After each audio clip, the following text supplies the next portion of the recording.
السلام علیکم ورحمۃ اللہ وبرکاتہ۔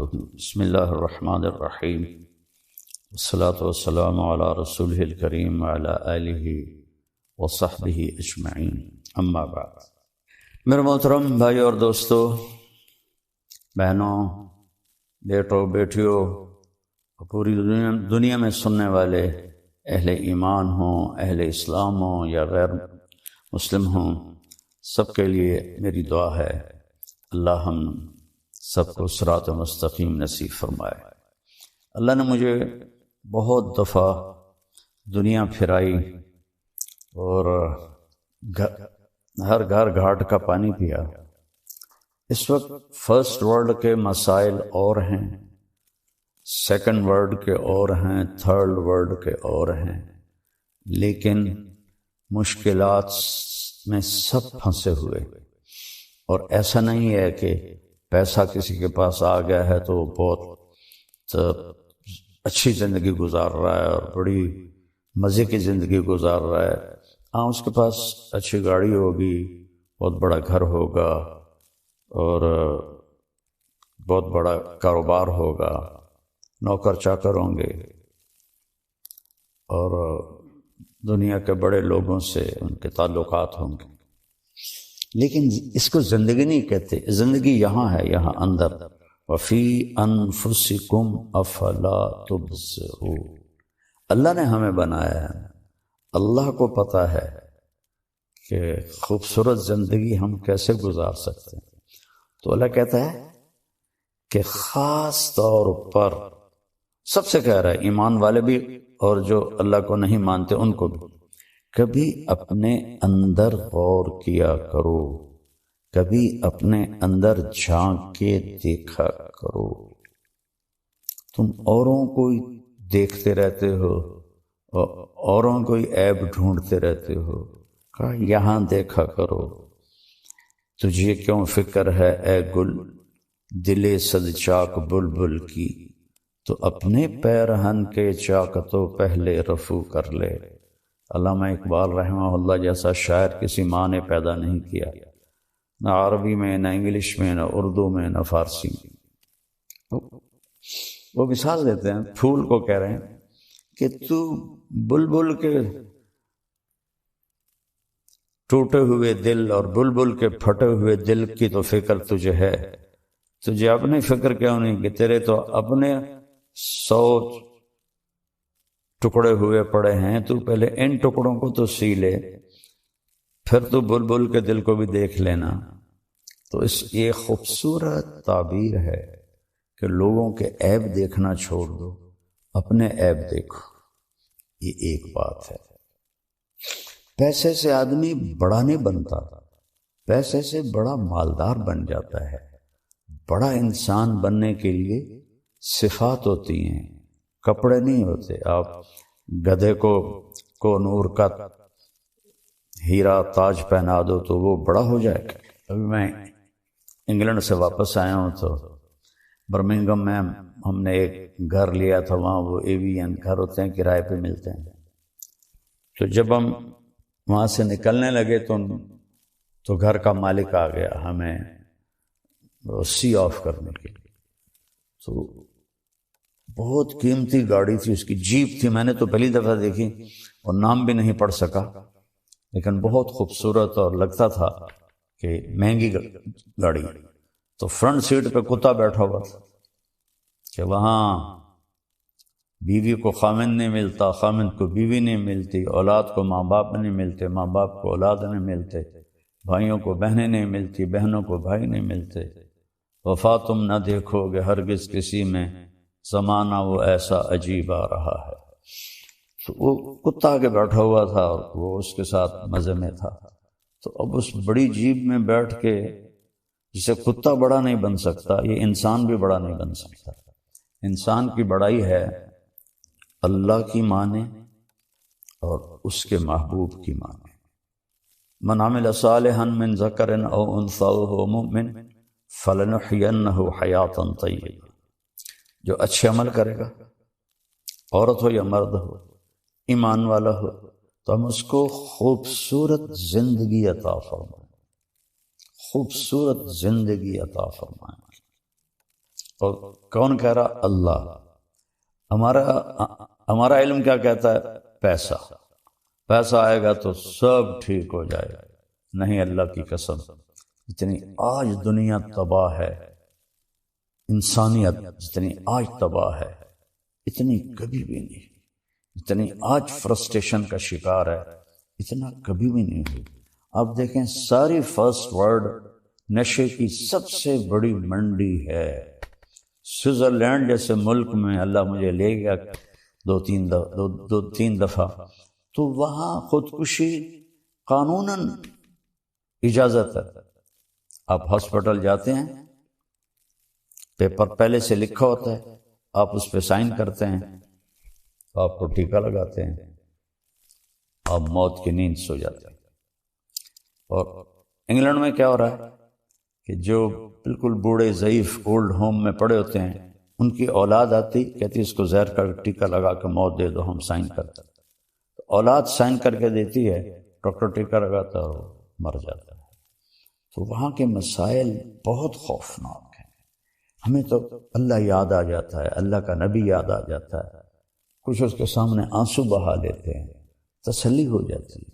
وہ نہ اللہ کو پہچانتے ہیں نہ نبی کو پہچانتے ہیں، ان کو تسلی ہو ہی نہیں سکتی۔ ایک تو ہمیں اپنی مرضی چھوڑ کے اللہ اس کے رسول کی مرضی پہ آنا پڑے۔ دوسرا، یہاں ایک میرے نبی کی صفت بیان کی گئی ہے جو ہماری زندگی کو بہار بنا دے گی، گلاب کا پھول بنا دے گی۔ کیا ہے وہ؟ میرا رب اپنے حبیب سے فرما رہا ہے، فَبِمَا رَحْمَةٍ مِّنَ اللَّهِ لِنْتَ لَهُمْ وَلَوْ كُنْتَ فَظًّا غَلِيظَ الْقَلْبِ لَانفَضُّوا مِنْ حَوْلِكَ فَاعْفُ عَنْهُمْ وَاسْتَغْفِرْ لَهُمْ وَشَاوِرْهُمْ فِي الْأَمْرِ فَإِذَا عَزَمْتَ فَتَوَكَّلْ عَلَى اللَّهِ إِنَّ اللَّهَ يُحِبُّ الْمُتَوَكِّلِينَ إِن يَنْصُرْكُمُ اللَّهُ فَلَا غَالِبَ لَكُمْ وَإِن يَخْذُلْكُمْ فَمَنْ ذَا الَّذِي يَنْصُرُكُمْ مِنْ بَعْدِهِ وَعَلَى اللَّهِ فَلْيَتَوَكَّلِ الْمُؤْمِنُونَ۔ اللہ تعالیٰ نے انسان کو مٹی سے بنایا ہے۔ مٹی کی خاصیت ہے وہ سخت ہوتی ہے، اس سے کچھ حاصل کرنا ہے تو اسے نرم کرنا پڑتا ہے۔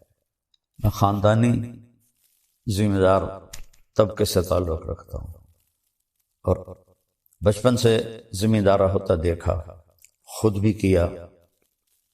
زمین کو پہلے ہل چلاتے، زیادہ سخت ہو تو پھر ہل بھی نہیں چلاتے، پہلے پانی لگاتا، پانی کے بعد وہ نرم ہو جاتا، اس کو روڑی کہتے ہیں ہماری زبان۔ پھر اس کے اوپر ہل چلتے ہیں اور چلتے ہیں اور ماریں کھاتی ہے لوہے کی، اور پھر وہ نرم ہو جاتی ہے۔ وہ نرمی اس کے اندر یہ طاقت پیدا کرتی ہے کہ جو مرضی اگا لو، کپاس اگا لو، گنا اگا لو، گندم اگا لو، مکی اگا لو، آلو اگا لو، یہی بڑی فصلیں ہیں ہمارے ملک میں۔ اور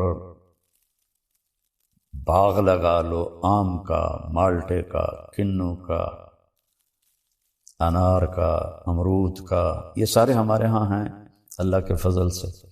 تو جو مرضی اگا لو، لیکن اگر وہ سخت ہے تو اس میں بیج پر پورا قرآن پڑھ کے بھی ڈالو گے نا، نہیں نکلے گا۔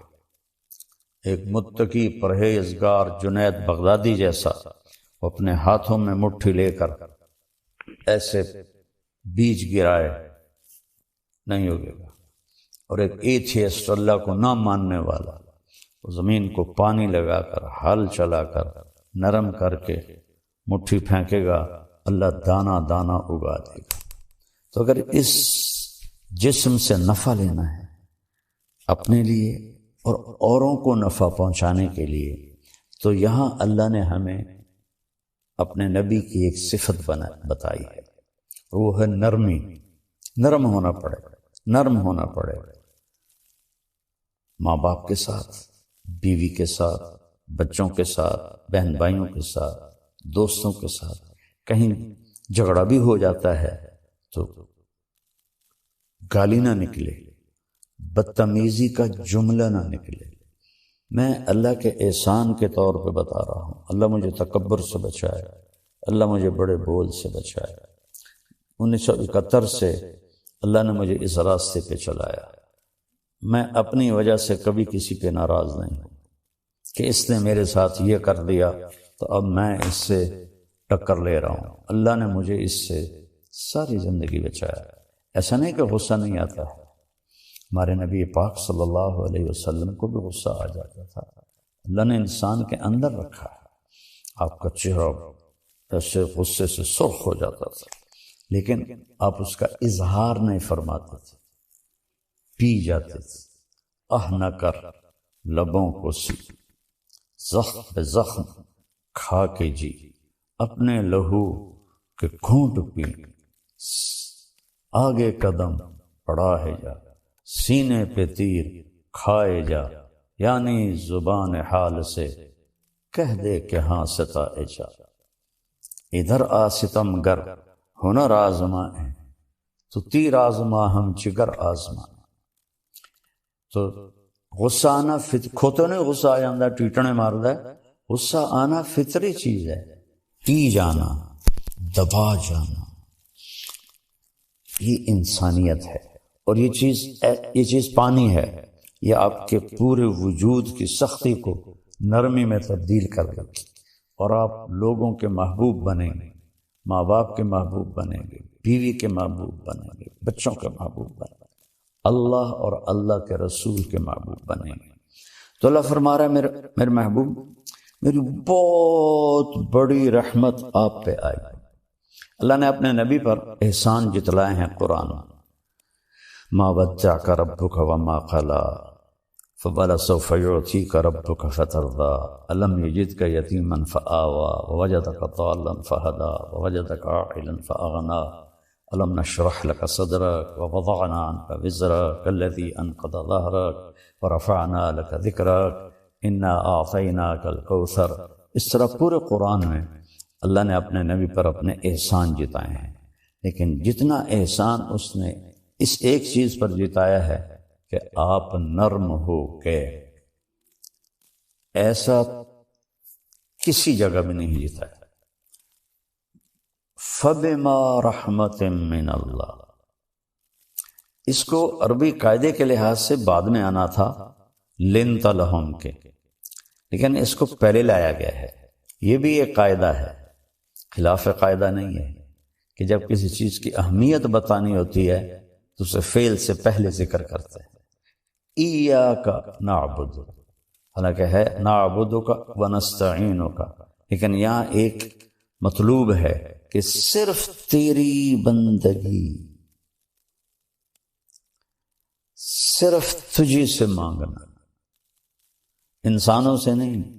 ہاں زندہ انسانوں کے ساتھ لین دین میں ہوتا رہتا ہے، لیکن جو کام اللہ کر سکتا ہے وہ انسانوں سے کہنا جی آپ سب کچھ کر سکتے ہیں، اور پھر جو دنیا سے چلے گئے ان سے مانگنا، یہ تو بالکل سمجھ میں نہیں آتا۔ تو یہاں ایک مطلب مقصود ہے، ایاک، صرف تیری عبادت، ایاک نستعین، صرف تجھ سے مانگ۔ اتنی جہالت ہے قرآن سے نادانی، کئی علماء سے سنا وَاسْتَعِينُوا بِالصَّبْرِ وَالصَّلَاةِ، نماز سے مدد مانگو، نماز سے مدد مانگی جاتی ہے۔ اللہ کہہ رہا ہے نماز کے ذریعے اللہ سے مدد مانگو۔ تو اللہ نے کہا آپ نرم ہو گئے، اپنے رب کی بہت بڑی مہربان۔ یہ دونوں بازو میں ایسے پھیلا دوں نا، یہ جائے شمال میں، یہ جائے جنوب میں، پھر ایسے پھیلا دوں، یہ جائے مغرب میں، یہ جائے مشرق میں، یہ ماں اس سے بھی بڑا مطلب دے رہا ہے کہ میرے محبوب آپ سوچ بھی نہیں سکتے کہ کس قدر بڑی رحمت آپ پر چھائی اور آپ نرم ہو گئے۔ پھر آگے اللہ بتاتے ہیں اگر آپ کا لہجہ سخت ہوتا، فظن، آپ کے بول میں ڈانٹنگ ہوتی، طنز ہوتا، غلیظ القلب، مزاج میں سختی ہوتی، لن فضوا من حولک، یہ آپ کے صحابہ آپ کو چھوڑ جاتے۔ لیکن لفظ کا مطلب یہ نہیں ہے، لفظ کا مطلب ہے کہ بھاگ جاتے، جدھر جس کا منہ آتا ادھر بھاگ۔ انفزاز ہوتا ہے بھگدڑ مچ جانا، بھگدڑ۔ ہماری جماعت تھی ناران میں، تو وہاں ایک جامع مسجد ہے، تو اس میں ایک ہمارے ساتھی بیان کر رہے تھے، اور وہ تھوڑا نا ان کی ایک ٹانگ کمزور ہے تو وہ بڑا آہستہ چلتے تھے ایسے ایسے، اور ایک ساتھی تھے وہ موٹے بہت ہو گئے تھے، تو ان کو ایک ساتھی پکڑ کے لاتا تھا اور کرسی پہ بٹھاتا تھا، خود چل نہیں سکتے، ایک ہاتھ میں سوٹی ایک ہاتھ دوسرے کے ہاتھ۔ تو وہاں آ گیا زلزلہ، در در در در در در در۔ وہ جو ساتھی ممبر پہ بیٹھا تھا اور چلنے میں کمزور تھا، اس نے ایسا ہائی جمپ لگایا کہ سب سے آگے بھاگ رہا تھا، اور وہ ہمارے بھائی جو اس کو ایک ہاتھ سے لاٹھی ایک ہاتھ دوسرے کے ہاتھ میں، انہوں نے ایسے جمپ لگایا اور وہ بھی سب سے آگے جا رہے، اور لوگ ایک دوسرے کے اوپر گرتے ہوئے نکل رہے۔ اللہ نے فضل فرمایا وہ تھوڑا سا جھٹکا تھا۔ اس کو کہتے ہیں عربی میں انفزاز۔ لن فضوا من حولک، یہ آپ کو چھوڑ کے بھگدڑ مچ جاتی اگر یہ زبان کا بول سخت ہوتا اور مزاج میں سختی ہوتی۔ کون؟ رضی اللہ عنہ، جن کو اللہ کہہ رہا ہے میں ان سے راضی ہو گیا، جن کو اللہ کہہ رہا ہے کلن وعد اللہ الحسنى۔ میرے نبی فتح مکہ پر ایمان لانے والے اور اس سے پہلے ایمان لانے والے ایک نہیں ہیں۔ فتح مکہ سے پہلے ایمان لانے والوں کا درجہ بڑا ہے اور فتح مکہ پہ ایمان لانے والوں کا درجہ چھوٹا ہے، لیکن کلن وعد اللہ الحسنى، میں نے آپ کے تمام ساتھیوں کے لیے جنت کا وعدہ کر دیا ہے۔ الحسنى، ایک صاحب کہہ رہے تھے یہاں یہ تو نہیں کہا کہ جہنم کا عذاب نہیں دوں گا، جنت کا وعدہ کیا ہے۔ اللہ ہدایت دے، جب بغض آ جاتا ہے تو ایک اور آیت سناتا ہوں۔ ان الذین سبقت لہم من الحسنى، جن کے لیے تیرے رب نے حسنہ کا وعدہ کیا، اولئک عنہا مبعدون، یہ دوزخ سے بہت دور ہوں گے۔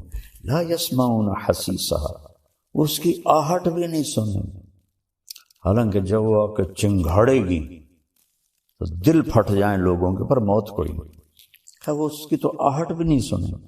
وَهُمْ فِي مَا اشْتَهَتْ أَنفُسُهُمْ خَالِدُونَ، اور وہ اپنے لذت اور مزے کی زندگی میں ہوں گے۔ یہ لوگ جن کے لیے قرآن ایسی تعریف کرتا ہے، اور صلح حدیبیہ والے لقد رضی اللہ عن المؤمنین، صلح حدیبیہ میں شرکاء سے میں راضی ہو گیا، اور بدر والے صحابہ کے بارے میں اللہ کے نبی نے فرمایا کہ میرے رب نے کہا ہے بدر والے جو مرضی کرے میں نے معاف کر دیا۔ اللہ کہہ رہا ہے یہ بھاگ جاتے، تب اگر میرا مزاج سخت ہوگا تو میرے بیوی بچے میرے قریب کیسے ہیں؟ میں بار بار ان کو تانے دوں گا، طنز کروں گا، برا بھلا کہوں گا۔ ایک واقعہ یاد آ گیا، آپ حج میں تھے، آخری حج، تو حضرت صفیہ رضی اللہ عنہ کا اونٹ بیمار ہو گیا، تو حضرت زینب بنت جہش کے پاس 2 اونٹ تھے، تو آپ نے کہا زینب تو اپنا اونٹ صفیہ کو دے دے۔ زینب اور حضرت عائشہ برابر کی ٹکر تھی، لیکن حضرت عائشہ سے آپ کو عشق زیادہ تھا، یہ پھوپھی کی بیٹی تھی حضرت زینب بنت جہش، تو وہ آخر بشر ہیں، کوئی فرشتے تھے، ان کے منہ سے نکلا یہودن کو دے دوں۔ حضرت صفیہ بنو قریظہ سے تھی، حی بن اخطب جو بنو قریظہ کا سردار تھا اس کی بیٹی تھی۔ یہود کی بدبختی ہے کہ ان کے بڑے یہاں مدینہ میں آباد ہوئے تھے کہ جب آخری نبی آئے گا نا تو ہم اس پہ ایمان لے آئیں گے، ہماری نسلیں اس پہ ایمان لے آئیں گی۔ تو جب آپ تشریف لائے تو حی بن اخطب یہ اس کے قباء کے آگے رہتے تھے، انہوں نے اپنے بھائی ابو یاسر کو بھیجا کہ جا دیکھ کے آ کہ وہی نبی ہے یا کوئی اور ہے۔ تو حضرت صفیہ فرماتی میں چھوٹی تھی تو میری چچا کی عادت تھی جب بھی وہ کہیں باہر سے آتے تھے تو آتے ہی پہلے مجھے اٹھاتے تھے، پیار کرتے تھے، گود لیتے تھے، سینے سے لگاتے تھے۔ تو شام کو واپس آئے وہ تھکے ہارے، تو کہنے کہ میں بھاگی کہ اب مجھے اٹھائیں گے، تو انہوں نے مجھے ایسے دھکا دے دیا۔ میں بڑی حیران ہوں کہ آج دھکا کیوں دے دیا؟ تو کہنے کہ میں نے سنا تو میرا باپ پوچھ رہا تھا کیا دیکھا؟ کہنے لگا ہوا وہی ہے وہی آخری نبی ہے۔ حی بن اخطب کہتا ہے ہوا کیا واقعی وہی ہے؟ واللہ ہوا اللہ کی قسم وہی ہے۔ تو حی بن اخطب کہتا ہے پھر کیا سوچا ہے؟ کہ عداوتہ ما حییت، مرتے دم تک اس کی دشمنی کروں گا اور ایمان نہیں لاؤں گا، ایسی بدبخت۔ تو پھر خیبر کی اس میں خندق کی جنگ کے بعد ان سب کو قتل کر دیا گیا تھا۔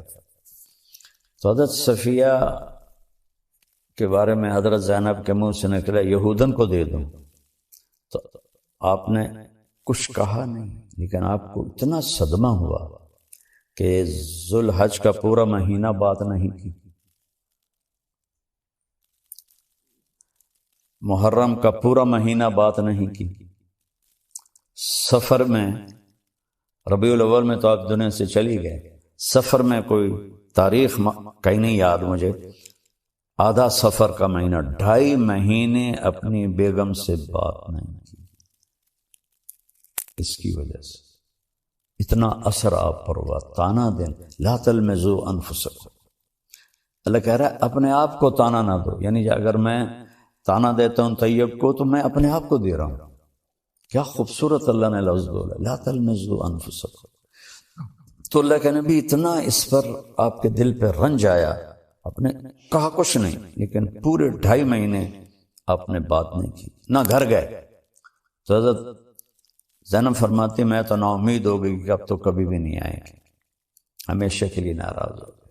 کہ ایک دوپہر میں نے دیکھا ایک سایہ پہلے آیا، دھوپ سورج پیچھے تھا، تو میں نے سائے سے پہچان لیا کہ اللہ کے نبی آ گئے، پھر میری معافی ہوئی۔ تو میرا اللہ اپنے نبی سے فرما رہا ہے اگر آپ سخت مزاج ہوتے اور آپ کی زبان کا بول سخت ہوتا تو یہ بھاگ جاتے جو رضی اللہ عنہ ہیں۔ تو اب آپ سب بچے جوان ہو، سوچو، میں سوچوں، سارا معاشرہ سوچے، بیوی اگر خامند کے ساتھ بدتمیز ہو کے بولے، خامند بیوی سے بدتمیز ہو کے بولے، سسر ساس بہو سے بدتمیز ہو کے بولے، بہو ان سے بدتمیز ہو کے بولے، والدین اولاد سے۔ ہماری فیملی میں ایک بچے سے میں نے پوچھا، میں نے کہا یار تمہاری امی تو بہت عبادت والی ہیں اور ہیں بھی صحیح، تو تم ان سے دور دور کیوں رہتے ہو؟ تو اس نے کہا کہ وہ تانے بہت دیتی، پیڑ سے نکلی ہوئی اولاد قریب تانے بہت دیتی، تو بیٹا دور ہو گیا۔ یہ ایسی بلا ہے، یہ ایسا زہر ہے کہ اس کا ڈسا زندہ نہیں رہتا، یہ ایسا شہد ہے کہ اس کا پینے والا مردہ نہیں ہے۔ تو اس کو میرے بھائی بہنوں میٹھا بنا لو، اور ہم انسان ہیں، کبھی ہو جاتا ہے تو اس وقت آپ معافی مانگ لو، اللہ سے بھی معافی مانگو، اس سے بھی معافی مانگ لو، تو معاملہ انشاءاللہ ٹھیک ہو جائے گا۔ تو یہ نرمی انتہائی زبردست چیز ہے۔ میرے نبی کا فرمان ہے لو کان الرفق خلقا لما رأى الناس خلقا احسن منه، نرمی کی کوئی صورت ہوتی تو ایسی حسین صورت کسی کی بھی نہ ہوتی، ولو کان العنف خلقا لما رأى الناس خلقا اقبح منه، اور اگر شدت اور سختی کی کوئی صورت ہوتی تو دنیا میں سب سے بدترین اور بدصورت شکل ہوتی۔ میرے مالک نے یہ بہت بڑی صفت انسان کو دی ہے، لیکن اس میں حل برداشت کرنا پڑتا ہے۔ وہ حل کیا ہے؟ لوگوں کے غلط رویوں کو پی جانا، سہ جانا اور خاموش ہو جانا اور صبر کر لینا۔ پی جا ایام کی تلخی کو بھی ہنس کے ناصر، غم کو سہنے میں بھی قدرت نے مزہ رکھا ہے، اس میں بھی پی جانے میں بھی اللہ نے بڑا الٹی میں مزہ ہے یا پینے میں مزہ ہے؟ کیوں جی علماء کرام؟ غصہ ایسے جیسے الٹی آ گئی، اور برداشت کرنا ایسے ہے جیسے شہد کا شربت پی لی۔ تو ساری زندگی اللہ نے مجھے توفیق دی۔ آپ کو اب بھی میری شہرت نظر آتی ہے اور گاڑیاں نظر آتی ہیں۔ میں جب اینٹ کے سرہانے پہ سوتا تھا، آپ لوگ پیدا بھی نہیں ہوئے، رائمنڈ پڑھتا تھا تو جذبہ تھا، میں گورنمنٹ کالج سے آیا تھا اور آوارگی سے آیا تھا، تو اللہ نے مجھے ہدایت دی تو میرے اندر ایکسٹرا جوش تھا، اس کی توفیق سے 250-300 کا مجمع ہوتا تھا ان دنوں، یہ 72 کی بات، 71 کی بات۔ شدید گرمی میں ہم باہر سوتے تھے فرش پر، کہ رائمنڈ کا پانی کھارا تھا تو ہم چھڑکاؤ نہیں کر سکتے تھے اینٹوں کو ذرا ٹھنڈا کرنے کے لیے، جون جولائی کی دھوپ، اور اس پر ہم سوتے تھے۔ تو میں اپنا بستر لے کے نکلتا تھا، جس کو میں دیکھتا تھا بغیر بستر کے لیٹا ہوا ہے، میں اس کو اپنا بستر دے دیتا تھا، اور میں کہتا ہوں سامنے برآمدہ ہے، صبح وہاں جا کے رکھ دینا، اور ایک اینٹ اٹھاتا تھا، اس پر جو مولوی کا کندھے پہ رومال ہوتا ہے، تقریباً ہر مولوی نے رکھا ہوتا، وہ میرے پاس ہوتا تھا، اس کو ایسے رول کر کے میں اینٹ کے اوپر بچھا لیتا تھا، اگر چٹائی مل جاتی تو ٹھیک ہے، نہ ملتی تو پھر اسی رومال کا ایک کونا اینٹ پہ رکھ دیتا اور ایک نیچے کر کے میں اس کے اوپر سو جاتا تھا، اور پھر میرا یہاں وہ کونا اس کا لگتا تو میری درد سے آنکھ کھل جاتی، تو پھر میں ایسے کروٹ بدل لیتا تو پھر یہاں وہ جا کے چبھتا، پھر میری آنکھ کھلتی، پھر میں سیدھا لیٹ جاتا، تو پھر نیچے فرش کی آگ مجھے جلاتی، پھر میں کروٹ بدل لیتا۔ تو مجھے تو پتہ بھی نہیں تھا کہ اللہ مجھے دنیا میں ایسے پھرائے گا۔ اللہ نے مجھے ایک اچھے خاندان میں پیدا کیا، غربت نہیں دیکھی، امارت دیکھی، عزت دیکھی، بڑا خاندان دیکھا۔ اس لیے تو میرے والد کہتے تو میری نک وٹھا دیتی، ایسے کرتے تو میری نک وٹھا دیتی۔ شریکانچ زمینداروں میں مولوی بنتا پہ کیا پوچھنا ہے تینوں، تو مولوی بن کے کی کرنا، باقی بیٹا پتہ تو موت پہ چلے گا، اس سے پہلے کوئی دعویٰ نہیں۔ اللہ کی قسم کروڑ دفعہ آخری سانس تک انسان خطرے، آخری سانس تک انسان خطرے، یہ سانس ایمان سے نکل جائے اور جنت کے فرشتے آئیں اور اسرائیل کہیں اخرجی وابشری بروح وریحان رب راض عنک غیر غضبان، اس وقت جا کر میں کہہ سکتا ہوں کہ میں بڑا آدمی، میں کامیاب آدمی ہوں۔ اس سے ایک لمحہ پہلے بھی میں بدترین مخلوق بن کے مر سکتا ہوں۔ لہذا سب سے کہتا ہوں اپنی نیکیوں پہ غرور نہ کر، اپنی نیکیوں پہ دعوے دار نہ بن جا، کسی کو گھٹیا نہ سمجھ، کس بات پہ رب راضی ہو۔ اور بہت سے نادان دوست کہتے ہیں یہ تو مالداروں کا مولوی ہے، غریبوں کا نہیں ہے۔ میں نے کیا پتا کہ میں نے اپنے اوپر کیسی غربت مسلط کی تھی ہوتے ہوئے، کس طرح میں نے فقر کا زمانہ گزارا، 3rd کلاس میں سفر کرتا تھا، خود کھچا کھچ بھری گاڑی میں میاں چنو سے رائمنڈ تک 4 گھنٹے کھڑے چلا جاتا تھا، اور آج بھی یہ میری ساری فاؤنڈیشن غریبوں کے لیے تو ہے۔ سب سے ملتا ہوں، صرف یہ نہیں کہ لیکن کیمرہ صرف مالداروں کو کیچ کرتا ہے۔ جب میں طوائفوں سے جا کے ملا، وہ تو کیپچر نہیں ہوتا نا، تو پھر کہتے ہیں بس یہ تو مالداروں کا مولوی ہے۔ میں مالداروں سے لینے تھوڑا ہی جاتا ہوں، اللہ نے مجھے بھی ایک اچھے گھر، بڑے گھر میں پیدا کیا، میرے رب کا گھر، میرا باپ ایک سردار آدمی تھا، میری تو میں کوئی فخر کا بول بولوں یا بڑائی کا بول، اللہ مجھے مردود ہونے سے بچا۔ سلمان فارسی رضی اللہ تعالیٰ عنہ کو قریش نے تانا دیا، اور تو ایرانی ہے، ہم قریشی ہیں۔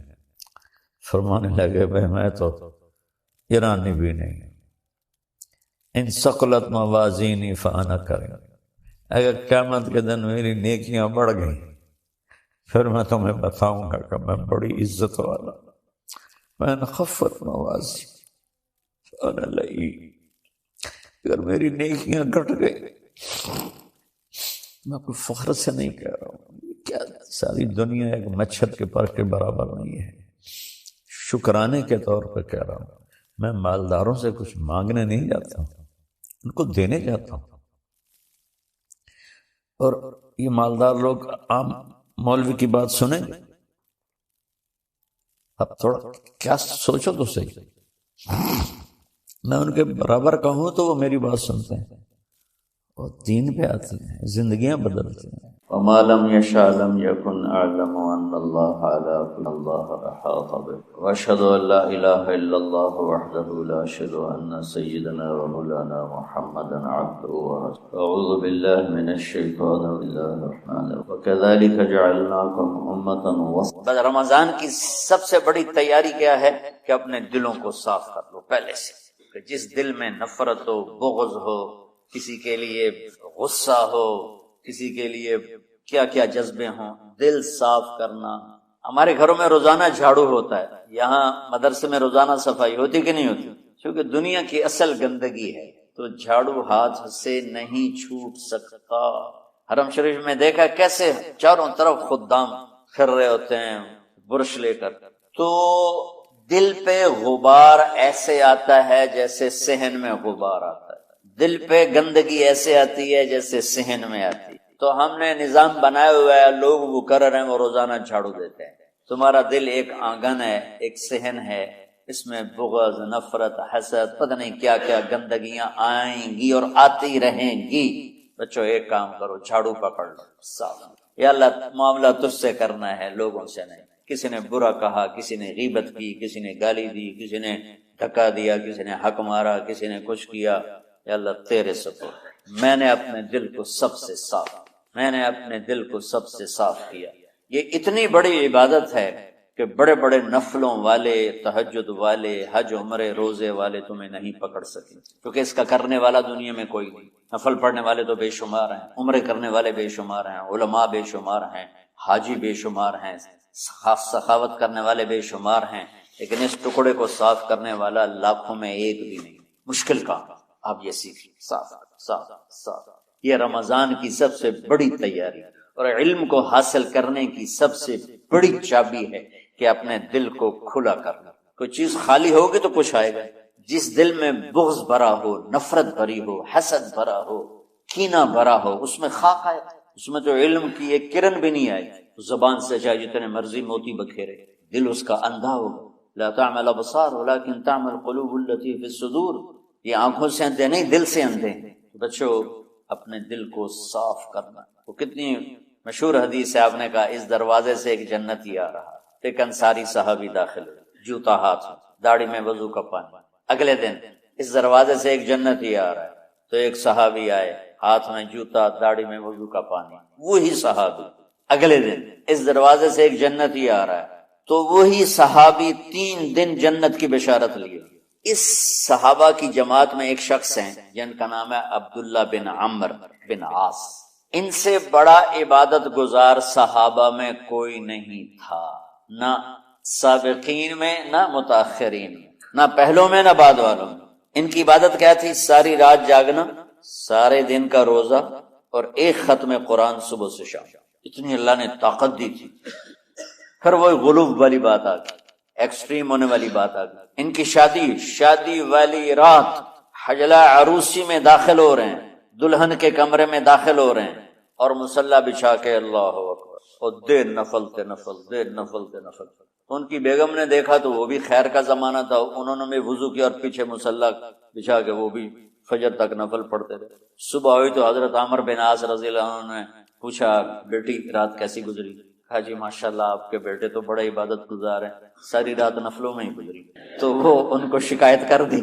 حضرت عمر بن عاص کو اتنا غصہ چڑھا، بیٹے کو تو کچھ نہیں کہا، کتنی حکمت کی بات ہے، سیدھے گئے اللہ کے نبی کے پاس، یا رسول اللہ یہ عبداللہ دیکھیں کیسا نادان ہے، اس کی شادی کی ساری رات نفل پڑھتا رہا، تو آپ کہتے ہیں ماشاءاللہ کتنی بڑی بات، نفلوں میں گزر گئی، رات بھی نفلوں میں گزر گئی۔ تو آپ نے حضرت عبداللہ بن عمر کو بلا کے ڈانٹا کہ تو نے مہینے میں 3 دن روزے رکھنے، بس اس سے زیادہ نہیں رکھنے، اور ہفتے میں 1 قرآن ختم کرنا۔ کہا یا رسول اللہ میرے اندر طاقت زیادہ ہے۔ پھر اچھا 15 دن روزے رکھنے، کہنے میرے اندر طاقت زیادہ ہے۔ آپ اس کو تھوڑا تھوڑا کر کے گھٹاتے رہے، اور وہ ہر دفعہ نہیں یا رسول اللہ میرے اندر طاقت زیادہ ہے۔ تو آخر میں آپ نے کہا اچھا چلو 100 میں داؤدی پہ آ جاؤ، 1 دن روزہ رکھو، 1 دن افطار کرو، اور 3 دن سے پہلے قرآن ختم نہیں کرنا۔ تو آپ نے اس کو پیچھے کیا۔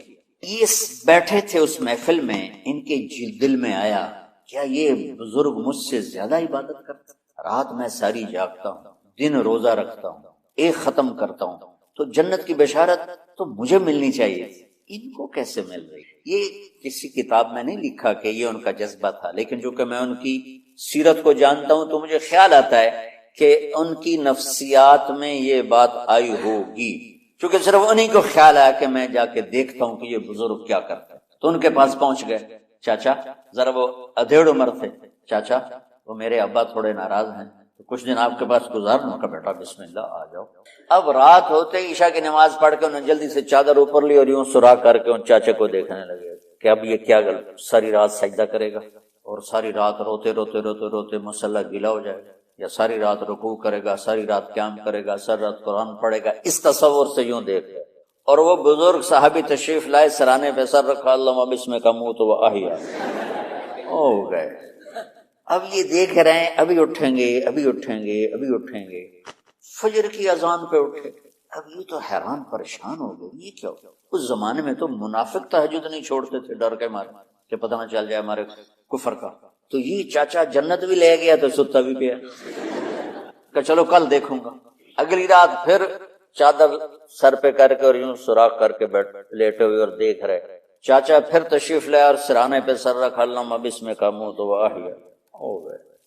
فجر کی اذان پہ اٹھے، یہ اور پریشان ہو گئے کہ میرا نبی کا فرمان تو سچا ہے، اس میں تو شک بھی کفر ہے، لیکن عمل کیا ہے جس پر اس کو جنت کی بشارت ملی؟ 2 رکعت نفل بھی، اور آج کے دور میں تم میں سے ماشاءاللہ اکثر بچے تہجد پڑھتے کہ 1 رات اور دیکھوں گا، اللہم بسمک اموت و احیا، ہو گئی ساری رات۔ تو تیسری رات پھٹ پڑے عبداللہ بن عمر، کہنے لگے چاچا میری ابا سے کوئی لڑائی نہیں تھی، 3 دن میں تیرے بارے میں سنتا رہا، جنتی جنتی جنتی، میں دیکھنے آیا تھا کہ آپ کیا کرتے، آپ تو کچھ بھی نہیں کرتے ہو، ساری رات سوتے رہتے، اب کیا کرتے ہو؟ میں نے کہا بیٹا یہی ہے جو تم نے دیکھا ہے۔ اب ان کو سمجھ میں نہیں آ رہا کہ یہ جوڑ کیسے بیٹھا ہوں، ادھر جنت کی بشارت، ادھر ساری رات خراٹے، اب یہ اس میں جوڑ کیسے بیٹھا ہوں، کیونکہ نبی کی بات تو غلط ہو نہیں سکتی۔ تو اب وہ نا ایسے نا بڑے بے دل سے ہو کر واپس مڑے، پتہ نہیں کی چکر ہوئے گی کوئی گل۔ جب وہ دروازے تک پہنچے تو کہنے لگے بیٹا ادھر آنا، واپس آ جا، اب میں تمہیں اصل راز کی بات بتاتا ہوں کیا ہے۔ تو یہاں ہاتھ رکھا، کہا یہ جو دل ہے نا اس میں کسی انسان کی نفرت نہیں، اور جب اللہ کسی کو رزق دیتا ہے، عزت دیتا ہے، مجھے کبھی حسد نہیں ہوا، مجھے خوشی ہوتی۔ تو عبداللہ بن عمر نے کہنا تھا ہاں یہ بات ہے، نہیں، انہوں نے کہا ہاذا ہوا، اچھل کے کہنے لگے ہاذا ہوا، ہاں ہاں ہاں ہاں یہی ہے یہی ہے یہی ہے۔ پھر کہنے لگے چاچا پر یہ میرے بس کا نہیں، کون کرے گا، یہ اتنے بڑے آدمی ہو کر کہہ رہے ہیں کہ میرے بس۔ تو بچوں دنیا میں جنتی بننا ہے اور علم اللہ سے لینا ہے تو اس سے صاف کر دو، سب کی نفرت سے صاف۔ اس نے مجھے یہ کیوں کہا، اس نے مجھے یوں کیوں دیکھا، اس نے میرے بارے میں یوں کیوں کہا، اس نے میرے بارے میں یہ کیوں لکھا۔ جس کی تعریف ہوتی میری کتنی برائی ہوتی، صرف تعریف تو نہیں، بھرا پڑا سوشل میڈیا مجھے گالیاں۔ اللہ کے فضل سے میرے دل میں ایک ذرے کے برابر کبھی کوئی منفی جذبہ نہیں آیا تو میں دھو کے صاف کر دیتا ہوں، یا اللہ میں نے اپنے دل کو صاف کیا، میرا معاملہ تیرے ساتھ ہے، کسی کے ساتھ۔ یہی آپ رمضان کی سب سے بڑی تیاری، علم کے حاصل کرنے کا سب سے بڑا ہتھیار آپ کو یہ نہیں کہ تمہیں کتابیں یاد ہو جائیں، تمہیں اشعار یاد ہو جائیں. تو ساری امت سے کہتا ہوں رمضان کا استقبال کرو، دلوں کو صاف کر کے، نفرتوں کو مٹا کے، مذہبی نفرت، دنیاوی نفرت، رشتوں کی نفرت، بول چال کی نفرت، سیاست کی نفرت، لین دین کی نفرت، ان سب سے اپنے دل کو صاف کرو تاکہ رمضان میں اللہ نے علم اتارا، اللہ تعالیٰ آپ کو علم عطا فرمائے. اور باقی لوگ جو عام دنیا میں زندگی گزار رہے ہیں ان کے دلوں میں اللہ رمضان کا نور اتارے اور ہدایت کا نور اتارے. یہ سب سے بڑی تیاری ہے. اور کسی سے گلہ ہے، غصہ ہے، ناراضگی ہے، کسی سے بولتے نہیں ہو، ابھی سے شعبان آ چکا ہے، آپ شعبان سے رمضان کی تیاری شروع فرما دیتے. تو اس کی تیاری کیا ہے؟ وہ دلوں کو صاف کرو، معاف کرو، معافی مانگو. تمہارا قصور نہیں پھر بھی معافی مانگ لو، دلوں کو صاف کرو اور اللہ سے سخاوت مانگو کہ اللہ کو سخی بھی پسند ہے اور صاف دل والا بھی پسند ہے.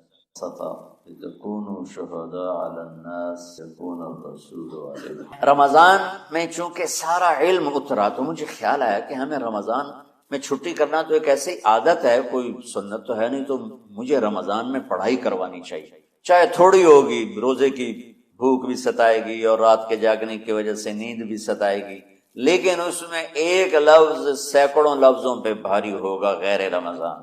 تو میں کراچی گیا اور مفتی تقی صاحب دامت برکاتہم سے سب سے پہلے جا کے مشورہ کیا کہ حضرت میں چاہتا ہوں کہ رمضان میں چھٹی نہ ہو، پڑھائی ہو. اس وقت رمضان سردیوں میں تھا تو وہ بڑے خوش ہوئے، کہنے لگے تو بہت اچھی بات. اصل میں ہمارے اکابر نے رمضان میں چھٹیاں اس لیے رکھی تھیں کہ سارا سال تو عبادت ہوتی ہے بالواسطہ، پڑھنا پڑھانا عبادت ہے ایک واسطے کے ساتھ، اور روزہ، نفل، تہجد، تلاوت یہ عبادت ہے بلا واسطہ. تو طلبہ علماء رمضان میں اپنا وقت عبادت میں گزارے، لیکن اب وہ عبادت تو ہوتی نہیں رمضان میں، تو بہتر ہے آپ پڑھائی شروع کرائیں، بہت اچھا ہوگا. وہ تو اتنے بڑے ہاتھی کے پاؤں میں سب کا پاؤں، اتنی بڑی ہستی نے، وہ صرف پاکستان کا سرمایہ نہیں پوری امت کا سرمایہ ہے، تو ان کی اس بولنے نے مجھے ہمت دے دی. تو پھر میں نے یہاں آ کر اس وقت یہ پہلی جماعت مولوی عدنان صاحب کی اور مولوی مسعود صاحب اور کچھ انتقال کر گئے رحمۃ اللہ علیہ یہ تھے. تو ہم نے رمضان میں سبق شروع، اس وقت ذرا میری ہمت تھی تو میں رات کو پڑھاتا بھی تھا، بیان بھی کرتا تھا. اب تو یہی میں اتنی مشکل سے بول رہا ہوں. تو ہم نے رمضان میں شروع کی کہ یہ رحمتوں کا مہینہ، ہر چیز کی برکت کا مہینہ، ہر شے کی اللہ کے طرف سے فراوانی اس میں ہے، علم کی بھی، ہدایت کی بھی، رزق کی بھی. غریب سے غریب آدمی بھی سموسے بنا کے بیٹھا ہوتا ہے، پکوڑے بنا کے بیٹھا ہوتا ہے، اور دسترخوان پہ ایک کی بجائے 3 چیزیں پڑی ہوتی ہیں. چاہے رمضان کے بعد سب کے پیٹ خراب ہوں، ایک باری تک کھانے دی دبائی پھیر دیں. روزے کا مقصد ہی فوت ہو جاتا ہے. روزہ تو ہوتا ہے بھوک کے لیے، پر وہ اتنا کھاتے ہیں کہ سحری کا کھانا افطاری تک ہضم نہیں ہوتا، اور افطاری کا کھانا سحری تک ہضم نہیں ہوتا، پر نہ دونوں کا ہی کھاونا ہے. کہتا بھوک نہ لگے، بھوک نہ لگے. وہ بھوک لگنے کے لیے تو روزہ ہے. ایک تو یہ جسم کو صاف کرتا ہے، دوسرا غریبوں کے غربت کا احساس پیدا کرتا ہے کہ جو بھوک تو آج برداشت کرتا ہے، غریب روزانہ یہ بھوک برداشت کرتا ہے. تو اللہ کے غریبوں کا، غریب بندوں کو کی خدمت کر، ان تک اپنے مال پہنچا، اپنا اللہ نے دیا ہے تو ان کو بھی اس میں شریک کر، قبر میں لے جائے گا. تو اللہ تعالیٰ نے میرے دل میں یہ ڈالا تو ہم نے تعلیم رمضان میں شروع، کیونکہ قرآن رمضان میں اترا، انجیل رمضان میں اتری، زبور رمضان میں اتری، تورات رمضان میں اتری. پھر اللہ نے اس مہینے کا نام خود رکھا شہر رمضان، شہر رمضان. اس میں شب قدر رکھی، اس میں رات کی ایک نماز. اچھا، پہلی امتوں پہ روزہ فرض تھا افطاری سے افطاری، افطاری سے افطاری بہت شدید تھا، 24 گھنٹے کا روزہ. بس افطاری کے بعد آنکھ لگ جاتی تو روزہ اگلا شروع ہو جاتا. تو ہم پر بھی پہلے ایسے ہی روزہ اترا، افطاری سے افطاری. تو ابن سرمہ رضی اللہ تعالی عنہ اونٹ چرانے والے تھے، وہ شام کو لوٹے تو بیوی سے پوچھا کوئی افطاری کا سامان ہے؟ انہوں نے کہا ہے تو نہیں، میں کہیں سے لے آتی ہوں. وہ گئیں افطاری کا کوئی سامان لینے، ان کو تھوڑی دیر ہو گئی اور ان کی آنکھ لگ گئی، تھکے ہوئے، سورج ڈوب گیا. جب وہ آئیں تو ان کا ہائے سرما تو ہلاک ہو گیا. کہ کیا ہوا؟ کہ اگلا روزہ شروع ہو کیونکہ تیری آنکھ لگ گئی. تو انہوں نے کہا چلو کوئی بات نہیں، لیکن ظہر کے وقت بے ہوش ہو گئے. ایک روایت میں آتا ہے نماز پڑھنے آئے اور گر گئے، اور ایک میں آتا ہے گھر میں بے ہوش ہوئے. تو جو بھی صورتحال تھی اللہ کے نبی کو پتہ چلا. کیا ہوا؟ سر مار کہا جی وہ افطاری کر نہیں سکے تو روزہ شروع ہو گیا تو بے ہوش ہو گئے. تو اللہ کے نبی رنجیدہ ہوئے تو اللہ تعالیٰ نے قرآن اتار دیا، چلو میرے محبوب ساری رات کھاؤ حتی یتبین لکم الخیط الابیض من الخیط الاسود من الفجر، کہ میرے محبوب صبح صادق تک آپ کی امت کو اجازت ہے کھاؤ. پہلی امتوں پر افطاری سے افطاری، لیکن ان کی نماز تراویح نہیں تھی. تو ہمیں اللہ تعالیٰ نے دیا سحری تک پوری رات. اچھا ایک صحابی آئے، یا رسول اللہ میں تو مارا گیا. آپ نے کہا کیا ہوا؟ کہا میرا روزہ تھا میں بیوی کے پاس چلا گیا. آپ نے کہا تو پھر تو غلام آزاد کر کفارہ دے. کہا جی میں تو خود غریب آدمی ہوں، غلام کہاں سے آزاد کروں، خریدنا پڑے. آپ نے کہا 60 مسکینوں کو کھانا کھلا. کہ میں آپ مسکین ہیں میں کینوں کھانا کھلاؤں. آپ نے فرمایا پھر آخری ہے کہ 60 روزے رکھ، مسلسل رکھنے ہوتے ہیں جو کفارے کے ہوتے ہیں. وہ کہنے لگا ایک روزے چاہے کم کیتا ہے 60 روزے اج میں کی کروں گا. آپ نے فرمایا اچھا ٹھیک ہے بیٹھ جا. بیٹھ گئے. تھوڑی دیر ہوئی تو ایک انصاری صحابی کھجوروں کا ٹوکرا لے کر آیا، یا رسول اللہ یہ صدقے کی کھجوریں ہیں تقسیم فرما دیں. تو آپ نے فرمایا بھائی وہ کدھر ہو؟ کہا جی بیٹھا ہوں. آپ نے کہا ادھر آ، یہ کھجوریں لے جا اور 60 گھروں میں تقسیم کر دے. اللہ نے اس امت کو لاڈ لڈائے ہیں، یہ اللہ کی لاڈلی امت. عجیب واقعہ یہ. کہنے لگا یا رسول اللہ کی قسم مدینے میں مجھ سے غریب کوئی نہیں، آپ ایسا کرو یہ میرا کفارہ مجھے ہی صدقہ کر دو. تو آپ اتنا ہنسے کہ یہ آخری دانت نظر آنے لگے. بہت کم ایسا ہوتا تھا. فضحک حتی بدت نواجذہ، ایسا ہنسنا آپ کبھی کبھی ہنستے تھے کہ آخری دانت پورا منہ کھل جائے. تو آپ اتنا ہنسے کہ آخری دانت تک نظر آنے لگے. تو آپ نے کہا اچھا جا لہجہ تیرے واسطے، لیکن یہ صرف تیرے لیے اور کسی کے لیے نہیں ہے. تو جب ایسی خیانت ہوئی تو اللہ تعالیٰ نے دوسرا حکم بھی اتار دیا، باشروہن، کہ تمہارے لیے بیوی بھی حلال ہے، کھانا بھی حلال ہے جب تک صبح صادق نہیں ہو جاتی. لیکن اللہ نے ہمیں ایک نماز عطا فرما دی جس کو ہم آج صلاۃ التراویح کہتے ہیں. میرے نبی کے زمانے میں اسے قیام اللیل کہا جاتا تھا. تراویح کا نام کب پڑا اس کا تو مجھے پتہ نہیں، کہیں نہ کہیں لکھا ہوگا، لیکن صحابہ کے دور میں اس نماز کا نام تھا قیام اللیل. اس لیے حضرت عائشہ رضی اللہ تعالیٰ عنہ کی روایت ہے جس سے 8 رکعت والے حضرات استدلال کرتے ہیں کہ رمضان اور غیر رمضان میں اس کو امام بخاری نے قیام اللیل کا ہی عنوان دیا ہے. آپ نے 11 رکعت سے زیادہ نماز نہیں. ایک ضعیف روایت میں ہے کہ آپ نے 3 دن پڑھائی نماز، یہ تو صحیح روایت ہے. کتنی رکعت پڑھائی؟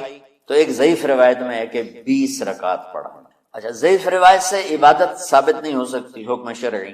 تو جب حضرت عمر رضی اللہ تعالیٰ عنہ نے سب کو، میرے نبی کے دور میں 3 دن کے بعد آپ تو آئے نہیں کہ کہیں فرض نہ ہو جائے، تو صحابہ اپنے طور پر قرآن سنتے تھے ٹولیوں میں. صدیقی دور میں 2 سال وہ فتنوں میں گزرا تو اس میں بھی اسی طرح چلا کہ ٹولیوں میں ہوتی. حضرت عمر رضی اللہ عنہ کے زمانے میں حکومت مضبوط ہو گئی، طاقتور ہو گئے. تو ابتدائی سالوں میں نہیں، چند سالوں کے بعد اب مسجد میں تشریف لائے تو لوگ اس طرح کوئی 4 ادھر 4 ادھر 5 ادھر 10 ادھر 20 ادھر، ان کو ایک امام پہ جمع کر دیا جائے تو کتنا اچھا ہوگا.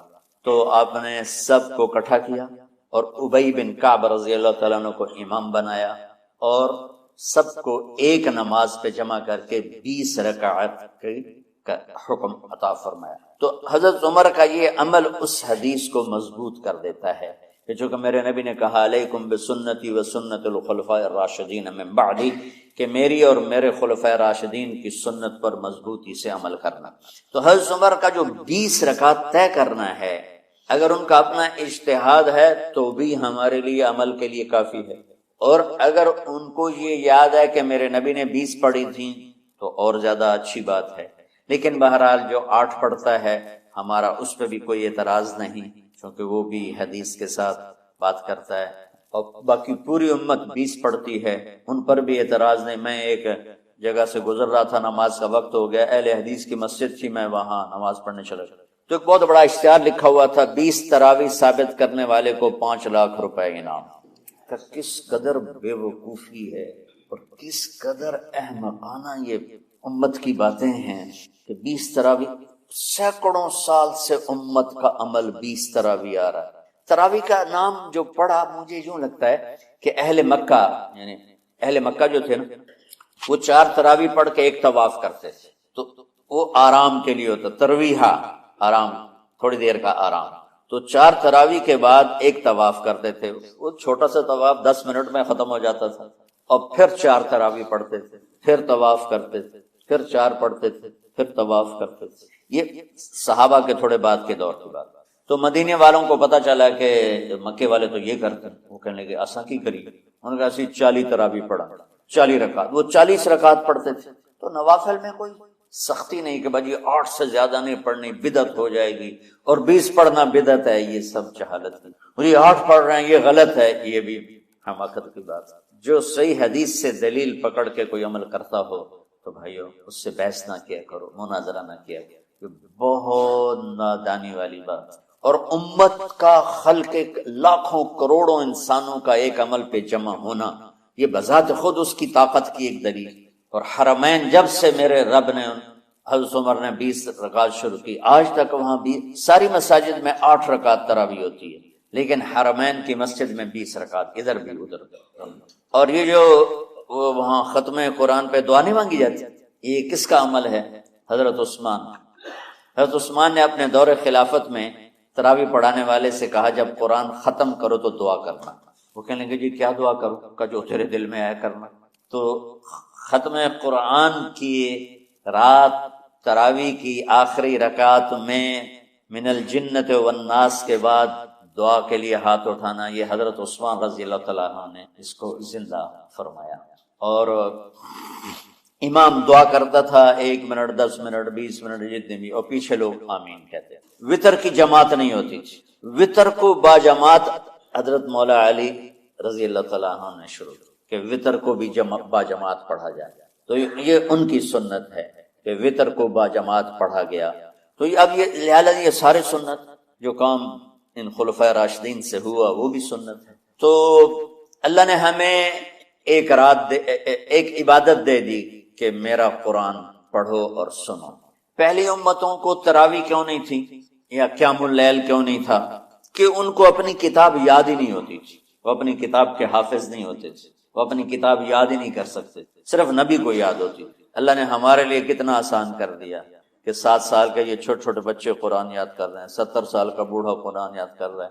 یہیں یہ مولوی یوسف صاحب کا ساتھی تھا، یا پتہ نہیں ان سے پہلے تھا، سلمان، مولوی سلمان، آج کل امریکہ میں ہوتے ہیں، ہماری ایک شاخ چلا رہے ہیں۔ وہ شروع میں یہاں تھے، تو یہاں تراویح پڑھانے کے لیے ہمارے پاس حافظ کوئی نہیں تھا، وہ حافظ نہیں تھے، وہ صبح بیٹھ کے شام تک 1 سپارہ یاد کرتے اور رات عشاء کی نماز میں سنا دیتے، 30 دن میں قرآن یاد کر کے سنا دیتے۔ مطلب یہ سنی سنائی بات نہیں، ہمارے اسی حسنین، اسی ممبر اور محراب کی بات کہ یہیں اسی مسجد میں انہوں نے صبح سے مغرب تک یاد کرتے تھے اور پھر عشاء میں کھڑے ہو کے سنا دیتے۔ پیچھے ہوتے تھے لقمہ کوئی دینے والا شاید، لیکن بہت خوبصورت پڑھ کے 1 دن میں یاد کر کے سنا دیا۔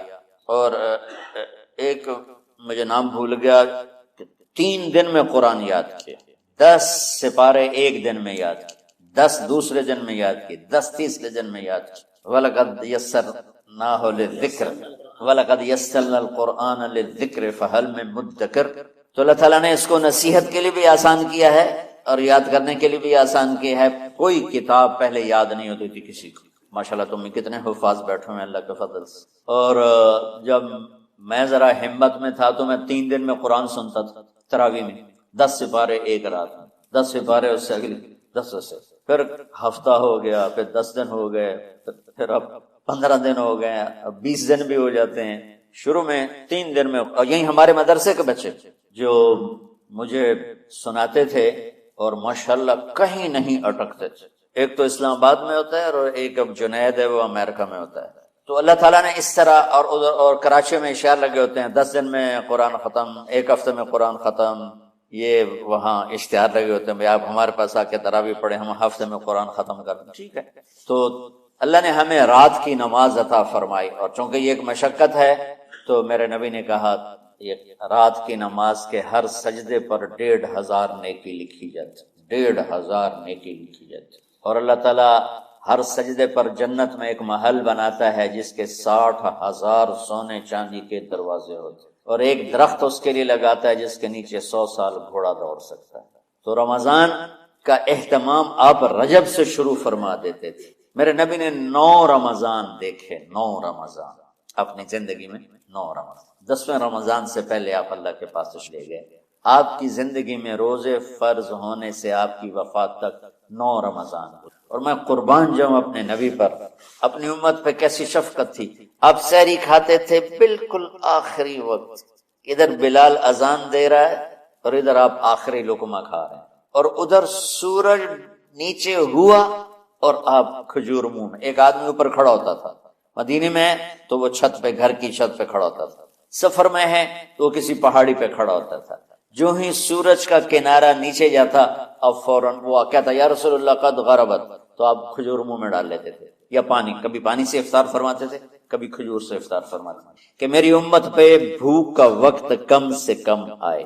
آج کل جو یہ ہمارے افطاری کے اوقات ہیں نا، یہ سورج ڈوبنے کے بھی 2-2.5 منٹ بعد کے ہیں، کہ احتیاطاً، ٹھیک ہے چلو احتیاط کر لو کوئی مسئلہ نہیں، لیکن اصل ہے ادھر چونکہ اب سورج ہمیں نظر ہی نہیں آتا ہے، اس طرح ہم گھرے ہوئے ہیں شہروں میں، دیہاتوں میں بھی اب اس طرح کا ماحول ہے کہ وہ نظر نہیں آتا ہے، تو بہتر کیا ادھر سورج غائب ہو ادھر لقمہ منہ میں جائے، لیکن یہ تب ہے جب آپ نظر آ رہا ہو۔ اب جب آپ یہاں بیٹھے ہو حسنین میں تو یہاں تو کوئی سورج نظر نہیں آئے گا، یہاں تو منار ہی نظر آئے گا، تو لہٰذا احتیاط ٹھیک۔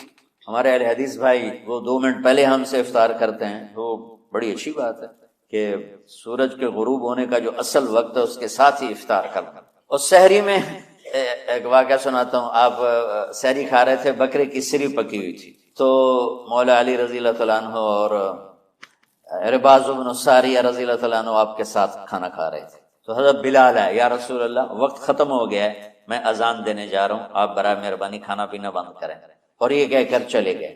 چھت، ایک انصاری عورت تھی، اس کے گھر کی چھت پہ چڑھ کے اذان دیتے تھے، چڑھنے لگے تو پھر واپس آئے کہ دیکھوں اللہ کے نبی نے کھانا چھوڑ دیا یا نہیں، آگے دیکھا تو وہ کھا رہے تھے، انہوں نے کہا یا رسول اللہ واللہ لقد اصبحت، یا رسول اللہ اللہ کی قسم سحری کا وقت ختم ہو گیا، صبح ہو گئی۔ تو آپ نے ہاتھ پیچھے کر لیا، کہہ رہے تیرا بھلا ہو بلال، ابھی وقت باقی تھا، تیرے قسم کھانے پر اللہ نے اس کو پہلے نکال دیا، کہ ان بچوں کو، ان کے استادوں کو علم عطا فرما، اور علم نافع عطا فرما، علم شر سے حفاظت فرما، انہیں پوری امت کے لیے ہدایت کا ذریعہ بنا، پوری انسانیت کے لیے ہدایت کا ذریعہ بنا میرے مولا، اور پوری امت کی حفاظت فرما، اور ہمارے دیس کی حفاظت فرما یا اللہ۔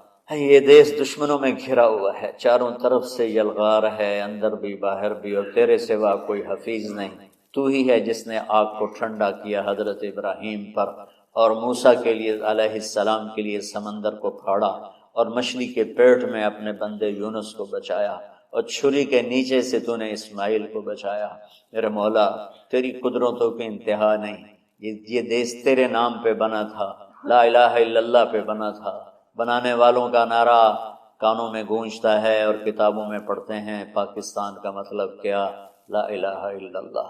یا اللہ اس پورے زمانے میں 2 ریاستیں تیرے نام پہ بنی، ایک مدینہ کی ریاست اور ایک پاکستان کی ریاست، لیکن میرے مولا ہم نے تیری اس نعمت کو بہت گندا کر دیا، غلیظ کر دیا، ظلم سے بھر دیا، قتل سے بھر دیا، چوری سے بھر دیا، ڈاکے سے بھر دیا، جوئے شراب زنا سے بھر دیا، نہ سود سے بھر دیا، کھوٹ سے بھر دیا، بددیانتی سے بھر دیا، ماں باپ کی نافرمانی سے اسے گندا کر دیا، ظلم و ستم، گالی گلوچ سے، نمازیں چھوڑ کر، روزے چھوڑ کر یا اللہ۔ لیکن اس کے باوجود وہ لوگ جنہوں نے اس کے لیے قربانیاں دی تھیں، اور 6 لاکھ انسان ذبح ہوئے تھے، وہ سارے مخلص تھے، ان کا خون تیرے نام پہ بہا تھا، ان کی طفیل میرے مولا اس ملک کی حفاظت فرما، اس کے حکمرانوں کی، اس کے تاجروں کی، اس کی فوج کی، اس کی پولیس کی، اس کے تمام سرکاری محکموں کی، اور تمام دنیاوی محکموں کی، اور تمام یا غیر سرکاری محکموں کی، اور بازاروں کی، اور کھیتوں کی، دیہاتوں کی، شہروں کی، چاروں صوبوں کی حفاظت فرما یا اللہ۔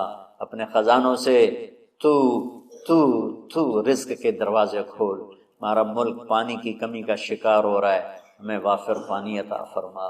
ہمارے اسباب و وسائل میں بہت کمی آ رہی میرے مولا، اپنی قدرت سے اپنے اس ملک کے لیے رزق کا، ہدایت کا دروازہ کشادہ فرما. یا اللہ جو اس کی دشمنی کرنے والے ہیں ان کو بھی ہدایت نصیب فرما، اور ان کے مقدر میں ہدایت نہیں تو ان کے شر سے اس کی حفاظت فرما. جتنے مدارس ہیں، جتنی خانقاہیں ہیں، جتنے تبلیغی مراکز ہیں، جتنے حفظ کے مکاتب ہیں، ان سب کی حفاظت فرما.